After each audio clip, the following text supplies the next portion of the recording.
नमस्कार, बिहार मिथिला न्यूज़ में आपका स्वागत है। मैं हूं मनोज। बिहार की राजनीति 2024 चुनाव से पहले ही गर्म हो गई है। सवाल ये है कि आखिर राजनीतिक दल अपने वोटरों को प्रभावित करने के लिए किस किस तरह का शतरंज के चाल चल रहे हैं। जहां एक तरफ नरेंद्र मोदी के द्वारा 200 रुपया से लेकर 400 रुपया तक गैस सिलेंडर पर जो कहा गया कम कर दिया गया, वहीं दूसरी तरफ जो मनोज झा के बयान संसद में आए, इसके बाद बिचड़ी के जो बयान आए हैं वो बयान निश्चित तौर पर ये दोनों बयान संसद में दिए गए, जिसका पूरा विरोध हुआ। उसके बाद अब आ गई है जातीय जनगणना पर। जातीय जनगणना को लेकर के पूरे बिहार में उथल पुथल मचा है। कहा जा रहा है कि जो आंकड़े प्रस्तुत किए गए हैं वो आंकड़े पूरी तरह फर्जी हैं, और इस आंकड़े के आधार पर देखिए आज हमारे साथ कुछ लोग हैं जो आज इस मुद्दे पर ये जानने का प्रयास कर रहे हैं कि आखिर बिहार सरकार ने जो आंकड़े प्रस्तुत किए हैं, कहा जा रहा है वो पूरी तरह फर्जी हैं, और ये आंकड़ा जो है सो जाति को टुकड़े टुकड़े में बांट रही है।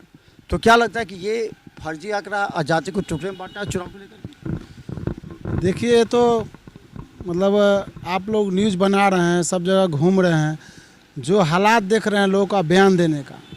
आज एक बयान आया है कि हमारे जो प्रतिपक्ष के नेता हैं विजय कुमार सिन्हा, उनका ये सब का कहा गया था कि फर्जी उनका बना है जातीय जनगणना। तो उस पर बयान दिए हैं हमारे डीएम साहब, जो वहाँ के पटना के डीएम साहब हैं, वो अपना साक्ष्य प्रस्तुत किए हैं कि हमने सही किया है या गलत किया है। तो अब उससे भी पता चल रहा है कि जो मतलब कितना सामने वाले लोग इसको डीएम तो सरकार के ही ना होते हैं, जो सरकार के वही डीएम मांगे प्रशासनिक अधिकारी। ये कहना चाह रहा हूँ कि डीएम अगर सरकार की होती है तो डीएम अगर कहेंगे कि इस गड्ढा को भर दोगे, सरकार कहे कि गड्ढा को भर देना, तो भर नहीं ना भर देगा, भर ही देगी। आखिर उत्तर प्रदेश में हो रहा है कि नहीं, करे बुलडोजर चला दो, डीएम बुलडोजर चला रहे हैं। कहीं ना कहीं थोड़ा सा भी तो साक्ष्य मिलना चाहिए ना। अगर मान के चलिए जातीय जनगणना को आप पूर्ण रूप से फ्लॉप कैसे कर सकते हैं? कुछ तो साक्ष्य मिलेगा ना, उसका पेपर है ना। ऐसा तो नहीं है कि बात से तो कुछ नहीं हो रहा है कि डीएम साहब कह रहे हैं चलिए डीएम साहब वहाँ पे फलाना चीज़ हो रहा है उसको ये कर दीजिए, वो तो नहीं है। साक्ष्य है उसका, आप साक्ष्य के आधार पे देखिए जो बातचीत क्या हो रही है। दूसरी बात है कि हमारे केंद्र सरकार बोले थे कि नहीं जातीय जनगणना का पक्ष में हम नहीं रहे, हमेशा नहीं रहे। तो बिहार सरकार अपने खर्च पे जातीय जनगणना कराई। जातीय जनगणना कराने से एक बात तो सामने आया, जो किनका परसेंट कितना है, किनका विकास जरूरत है, किसको कितना भागीदारी चाहिए, ये तो स्पष्ट भागीदारी बता सकते हैं, लेकिन आर्थिक सर्वेक्षण तो हुआ नहीं। हो सकता है कि बहुत ऐसे ठाकुर में भी हैं जो बहुत गरीब हैं, बहुत ठाकुर में अमीर हैं। मैं एक बात कहना चाह रहा हूँ मनोज जी कि किसी चीज़ का शुरुआत तो होने दीजिए। अभी तो शुरुआत तो हुआ, एक तो कम से कम जातीय जनगणना का शुरुआत तो हुआ, कम से कम उससे तो फिर आर्थिक जनगणना होगी, उससे पता चलेगा कैसे क्या है। अभी आप जातीय जनगणना को ही फ्लॉप बता रहे हैं, तो आर्थिक जनगणना में तो और प्रावधान डालिएगा। तो जातीय जनगणना में जो आंकड़े दिए गए हैं लगभग 67-74% हो जाता है सब मिला के। तो क्या लगता है कि इनकी भागीदारी होगी तो बाकी तो आएंगे ही नहीं राजनीतिक में? नहीं, बता रहे हैं आपको ना, उसमें राजनीति में आने के लिए जातीय जनगणना को नहीं बनाया गया। इसमें अब अपना अपना लोग प्रस्तुत कर रहे हैं कि हमारी इतनी भागीदारी है तो हमको इतना राजनीति में चाहिए, वो भाषा है। लेकिन बिहार सरकार की ये मंशा नहीं है कि मैं जातीय जनगणना इसलिए करा रहा हूँ कि लाला को छोड़ देना है, जो जिनका है कम उनको छोड़ देना। उनका मकसद ये नहीं, उनका मकसद ये देखना है कि किनकी कौन जाति की संख्या कितना है, उनमें कितना विकास होगा, कितना विकास हो रहा है। अब मान लीजिए यादवी की संख्या 14% है, तो यादवों की संख्या 14% है, तो उसमें पढ़े लिखे लोग कितने हैं, उनका नौकरी चाकरी में कितना है, पैसा में कितना है, उनका विकास कितना ज़रूरत है, तो ये तो सर्वेक्षण से ही पता चलेगा ना। 63% जो है ओबीसी और ईबीसी का। तो क्या लगता है कि ये जो 63% है वो अगर चुनाव में एक तरफ हो जाएगा तो क्या लगता है कि आखिर क्या करेंगे नीतीश कुमार और लालू प्रसाद यादव निश्चित तौर पर इसमें?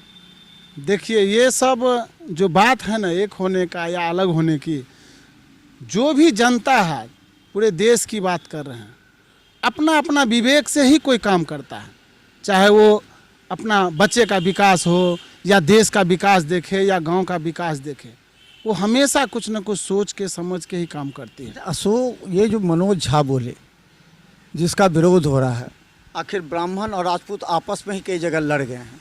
तो क्या लगता है कि चाहे बिचड़ी ने जो बयान दिया, सीधा मुस्लिम को जो टारगेट करके कहा, तो संसद में इस तरह के बयान कितना प्रभावित करता है, कितना सही मानते हैं? शायद दोनों ने दिया हो।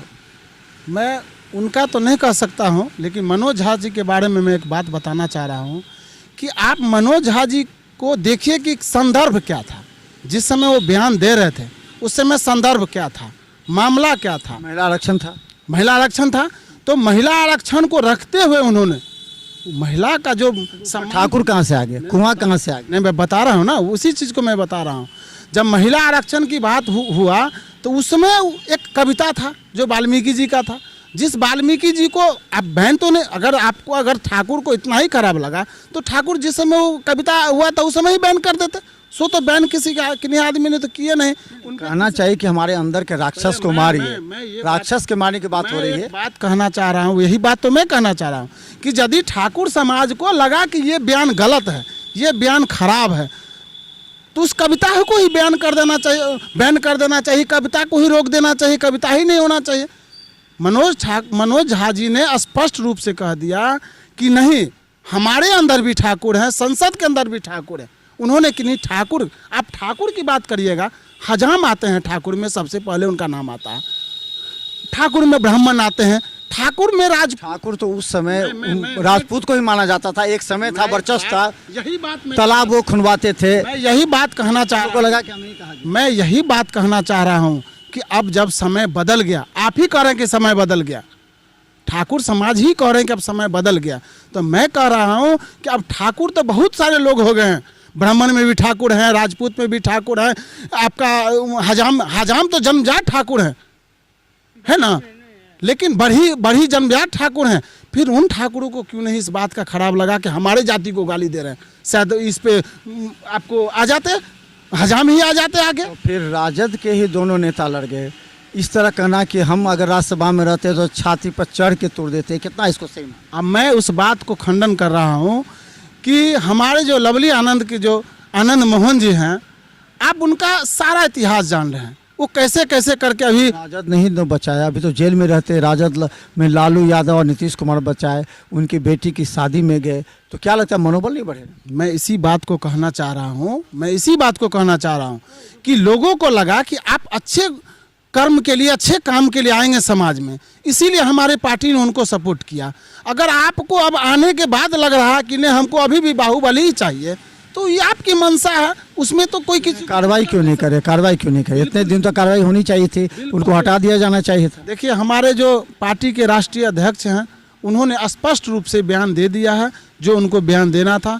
हमारे जो माननीय तेजस्वी प्रसाद यादव जी हैं वो भी अपना बयान दे दिए हैं, और हम लोग जो क्षेत्रीय नेता हैं, जो हम लोग लोकल नेता हैं, हम लोग भी किसी तरह का अमर्यादित बयान नहीं देना चाहते हैं, ना हम लोग बयान देकर के किसी तरह का। ये तो कह रहे हैं कि लालू यादव की ये राजनीति है, पहले भी जाति करते थे, अभी भी एक तरफ मनोज झा को उकसा रहे हैं तो एक तरफ आनंद मोहन को उकसा रहे हैं। आनंद मोहन इधर सवर्ण में तोड़ेंगे, मनोज झा उधर, तो ये तो राजनीति कही जाएगी। मैं एक बात बता दे रहा हूँ मनोज जी कि आप एक बात को समझिए कि जो संदर्भ बना था वहाँ, जिस संदर्भ में उन्होंने बयान दिया था संसद में, वहाँ लालू यादव कहाँ थे?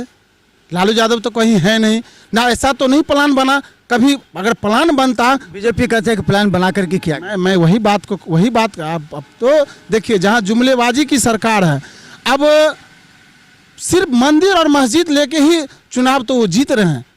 बता तो दीजिए, वही स्मृति ईरानी है जो 400 रुपये सिलेंडर हो गया था तब माथा पे सिलेंडर लेके संसद भवन के बाहर प्रदर्शन की थी, कद्दू टांग के यहाँ प्रदर्शन की थी। लेकिन अब वो कहाँ है स्मृति ईरानी, कहाँ है वो बीजेपी वाले लोग जहाँ 1200 रुपये सिलेंडर हो गए? तो जुमलेबाजी से ही तो उनका सरकार चल रहा है। कहाँ है लालू यादव, जहाँ संसद में लोगों ने कह दिया कि लालू यादव ने बयान डलवाया? कहाँ है? कहीं है? कहीं तो नहीं। एक ऐसा संदर्भ बना, उनका एक अधिकार, पार्लियामेंट्री शब्द बोलने का मनोज झा जी को एक अधिकार बना कि हमको इस बात को बोलना।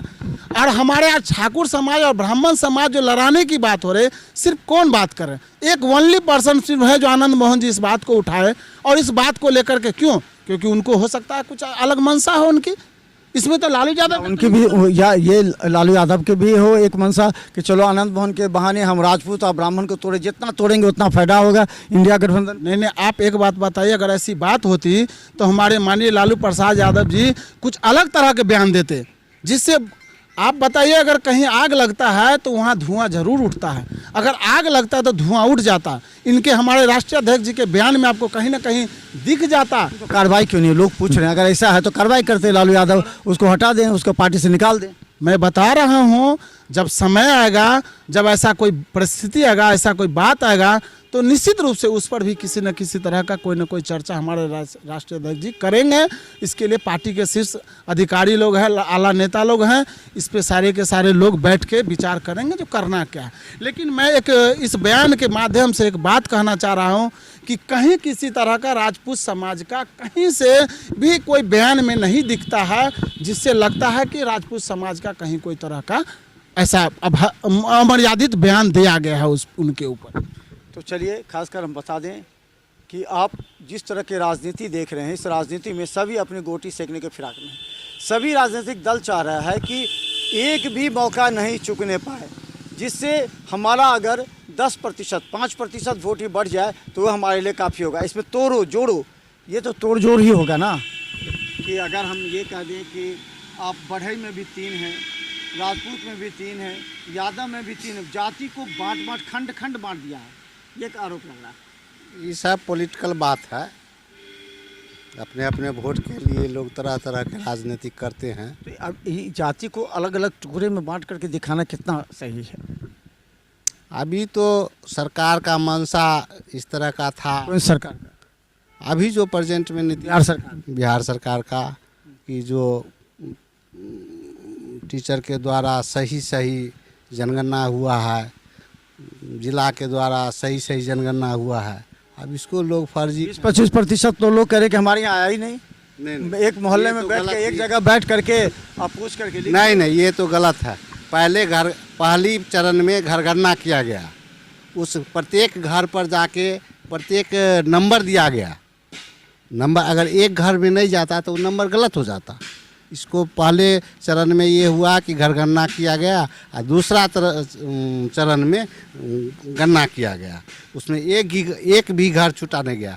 मान लीजिए एक वार्ड में एक पर्यवेक्षक गया, एक टीचर गया एक वार्ड में, तो कैसे एक घर छोड़ेगा? उसको दिया गया था एकदम सरकार। कितने दिन का समय दिया गया था? 15 दिन। फर्स्ट राउंड कितने दिन में? राउंड दिया गया 25 दिन का, 25 दिन घरगणना करने के लिए, और दूसरा चरण में 15 दिन दिया गया।